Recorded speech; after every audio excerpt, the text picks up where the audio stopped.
We are back again. Gunner's voice. I'm here with a brother. I remember the last video we did is the same person.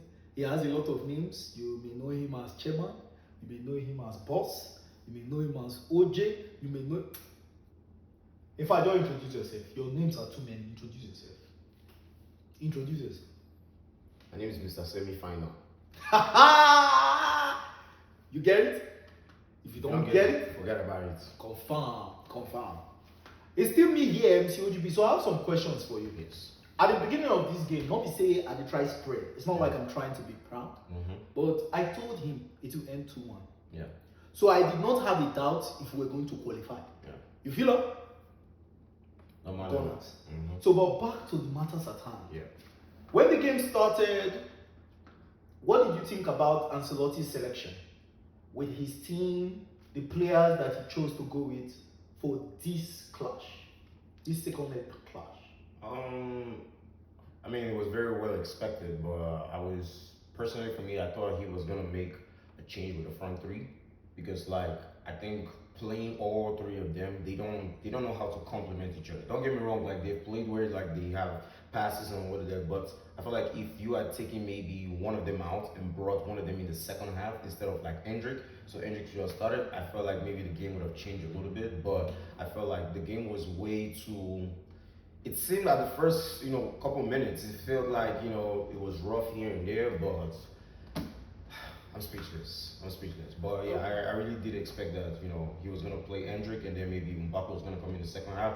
For a tactical approach, I felt like that was what I would have gone, what he would have done, because like Hendrick was very, very superb. When he came on, like the chances, he tried and everything, but that Vini wasn't really hitting it, Mbappe wasn't really hitting it, and Rodrigo wasn't really hitting it. So I felt like this was a must-win game, so you should put somebody that has nothing to lose and he was fearless. But yeah. Okay, so you're talking about the forward line. So does that mean you're 100% contented with Real Madrid's midfield? I expected the midfield of Jude Bellingham, Tchouaméni, and what's his name? Valverde, because coming back, Lucas Vazquez coming back from injury and all that stuff made it look very likely that he was going to start at the right back, but it was very good to see that midfield, gem all together, because who else were they going to put? So I expected that midfield. Yeah. So what happened to Valverde? Because I know I had some Real Madrid fans saying that Valverde was going to score today because of his ability to shoot from outside the box. Yeah. Is it that Arsenal did, because the first leg, they said it's not like Arsenal did something right. Yeah. It's more as if Real Madrid did something wrong, right? So that's what we're starting today's analysis with this. So now my question for you is it that Arsenal did something right in the midfield with their defense, or Real Madrid did something wrong? Why wasn't Valverde able to express himself, let go? In those days, they used to call when you shoot outside but sitting, bang. Why wasn't he able to bang? I think personally, the pressure of the game, because from what I watched, it almost seemed like even before the game, they were under pressure, but they found a way to put that pressure on Arsenal.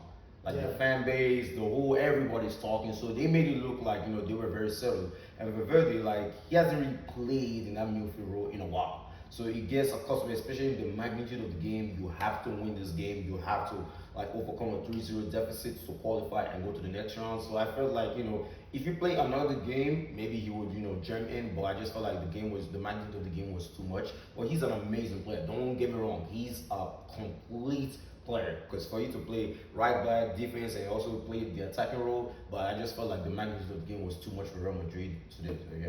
So, yeah. So don't get me wrong, I have a lot of respect for Valverde. He's a utility player, and it's rare to have those kind of players. I think we used to have, what's his name? Essien. Essien of Chelsea was a kind of a utility player at that point in time. Okay, you could play left back, right back, midfield, we're not doing right? No Chelsea, please, I beg. Because I'm no Chelsea, thank you. Okay. I don't want. Let me not bring that. But back to negativity. Back to Arsenal. Okay, I get where you're coming from. It's not like it means that all Chelsea fans are Agbero, but I get you. They are Agbero. Okay. Back to it. So now the first question I have for you, first official question, is what do you think about the Arsenal penalty? The first one is, was it a good penalty? Was it a good call? Then the second is, what do you think about Bukayo Saka's decision to go for a Panenka? Yeah. I mean, the game was already way past that, so I mean, it was a good call for them for the VAR. Is for the first time. I mean, I'm not really a big fan of it, but for them to come back and see that there was a pull and then call a penalty, it kind of felt like nobody was really arguing against it. It's like, okay, if it had gone Real Madrid's way, they will fight for it. If it had gone Arsenal's way, either way. But the penalty itself, I just have to say, I mean, he ended up like, like, would I say apprehended himself or like, scoring a goal, a beautiful goal like that, but that penalty was completely rubbish. I felt like, even the captain giving him the penalty, I felt like that was like a confidence issue. It was more like the magnitude of the situation. You're playing at the Bernabeu, you don't want to lose, but the Panenka was really bad. It wasn't like, I felt like he kind of wanted to do what the Dortmund striker did yesterday, but like you're playing against one of the best goalkeepers in the world, and there was no confidence in that penalty at all. Like it was not going anywhere. Like if you look at it, there was no shape or form that was going to go in. I feel like it was more of a confidence issue and the magnitude, because we expected that the first 20 minutes, Madrid, the fans, the stadium, and everything was going to rock us. So it was more of that, but it was a very terrible penalty. Yeah. So if I'm thinking about it, right? Yeah. Even if you're going to go with that Panenka approach to chip the ball, you don't chip it to the side. Yeah. You chip it more to the center because Yeah. you're confident Yeah. that the keeper is either going to go left or right. Absolutely. But yeah. he did his towards the left, Yeah. right? But now let's just put that aside. Yeah. What do you think about Mbappe's penalty claim? Was it really a penalty to you? I mean, to be honest with you, on a different day, it could have gone both ways. You know what I mean? Like, it could have been a penalty, it could have not been. But I felt like one thing I totally agree with what Thierry said in the commentary, and even before that, watching the game, that even with the technology that, VAR is, it shouldn't take that long to decide, because it took way too long for them to decide if there was a penalty or not. But if you're asking me if there was a penalty, I felt it wasn't a penalty, because even with Declan Rice holding him, he wasn't going to get close to the ball. And obviously we got lucky because Rodrigo was offside, so that helped, for them to override the penalty. But I felt like that wasn't a penalty because it was almost like Madrid was looking for that little contact here and there. But even if Rice didn't hold on to him, I felt like he wasn't going to get onto the ball, and he wasn't, but regardless, I'm saying like either ways, on a different day, it could have been a pen. On today, we're lucky to, get through that. But yeah. I'm sure you're going to come back with more analysis on that, right? Yeah. Now, think about it. Rodrigo was off, Yeah. yes, but he wasn't the target of that ball, Yeah. right? And now, there's also a possibility that with a fine margin of about 0.001, Mbappe was actually offside. Oh wow. So I don't know if they can't hands or whatnot. Remember that when Rice's hand was on him, Yeah. Mbappe was actually a little bit in front of Rice. I didn't like the Yeah, that's why I say it's marginal. Now, with the physical eyes, no one's going to see that. Yeah. It's also possible that with the review, the VAR, they actually saw that. Now, one thing I'm going to say is, it's better to take time Yeah. and get it right Mm-hmm. than don't take time and get it wrong. Yeah. Because if the VAR had gotten it wrong, because at the end they said it was offside. Yeah. Now think about it, they had given that penalty, and later on Arsenal fans see that, okay, there was offside, they're going to be like, Madrid has bought the entire reference system. Yeah. They don't want that. So the taking time thing, to me, okay, it's perfect, right? Yeah. So now, talking about the game, there were a lot of nervy moments. Yes. Right? And people were unsettled, people were making mistakes, people were getting lucky, people were getting unlucky. Yeah. The question I have for you is, what do you think about Bukayo Saka's performance, his goals, and his entire contribution? I think, and to be honest with you, if he wasn't available for the first leg and the second leg, I don't see us going through. Now, the reason I'm saying so is because it's not about the belief system.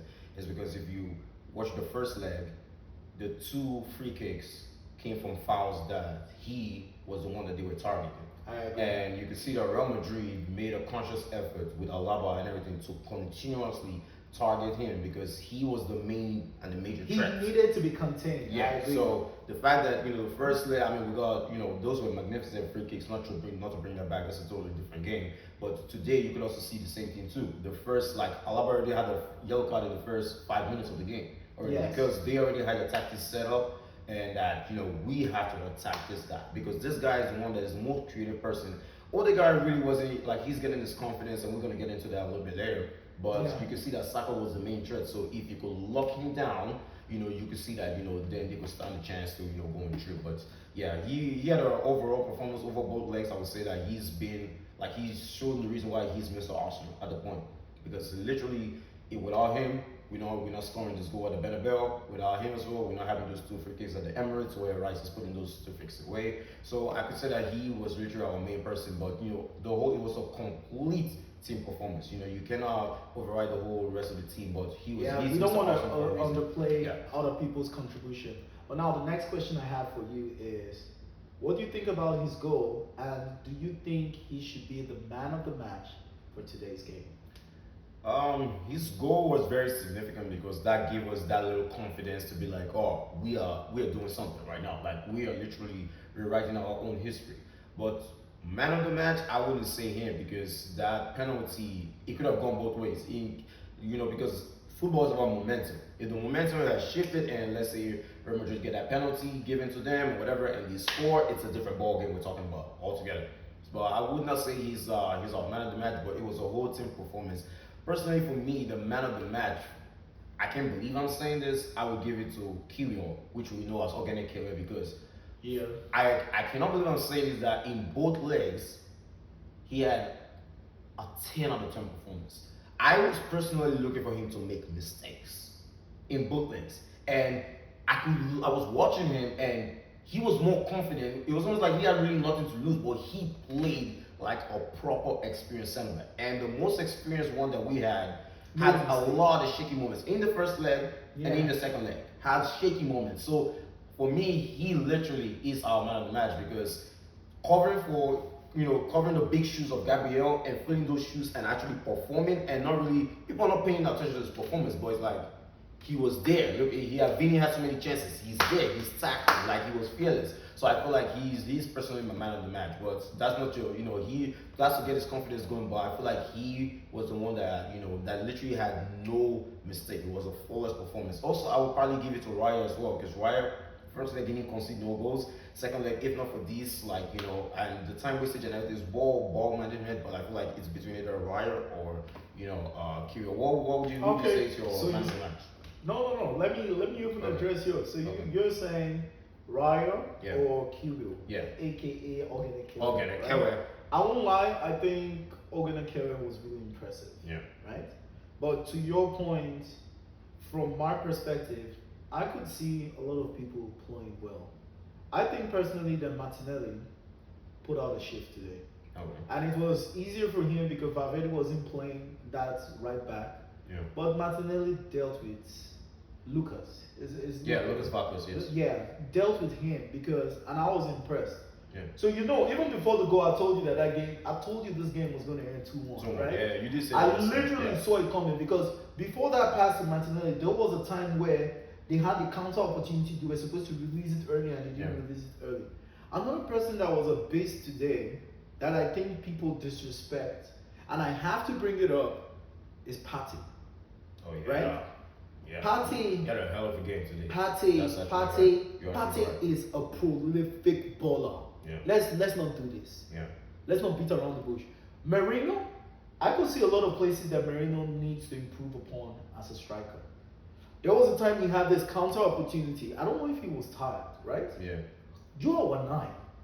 And it's more like he was just strolling instead of wanting to run into the space. Yeah. Because if he had run into the space, we literally would have scored more goals, right? Don't get me wrong, the defense was solid, right? Then MLS, Luis Skelly, I don't know the reason why he decides sometimes he needs to over dribble. Yeah. It's like he's trying to prove a point, and there was a time he lost the ball that almost cost us dearly, right? We don't need that because we're going to be playing against a team, PSG, Yeah. Now the PSG that we played earlier, that what's it called? During That- the group stages, yeah. Yeah, during the group stage Yeah. that we won is different from the current Oh yeah. PSG. The current PSG, they're out for blood. Yeah. And right now, everyone is saying that what's his name, Dembele. Yeah. That guy is a man on fire Oh right yeah. now. He's a man. He looks like a man on a mission. Thank Yeah. you. So we can't afford to play. We can't afford to. I'm happy. First thing first, I'm happy we've not been to the semi-final in a very long time. Yeah. And there's a possibility that when we do well in the semi-final, we're gonna make it to the final. Final. At least this is something to look forward after Arsenal bottled Yeah. the Premier League, right? I can imagine that Yeah, Arsenal is absolutely. now being called Butler's FC, right? Yeah. But now I'm gonna go back to what we're discussing earlier. Yeah. I know that you had a feud with some of the guys. You can feel free to mention their name because they were talking shit about Arsenal, underplaying Arsenal. So right now, at this point in time, what do you have to say to them? Yes, please go ahead. You know yourselves.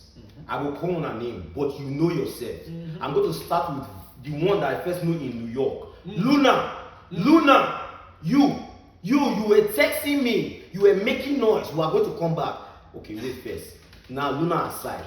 All of you in that Bass Bros group, make a not cash Luna. If I cash Luna on Thursday, you TJ, you Fisher. No, they tell me make a calm down. No, not tell me make a calm down. Yeah. You Fisher, especially you TJ.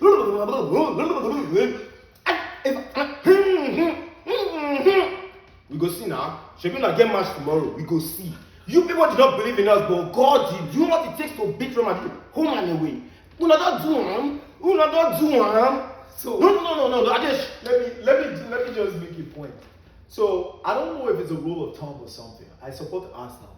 When it comes to the Champions League, I've noticed that I kind of gear towards supporting all English teams. That's how it is for me. But I notice that other fans are not like that.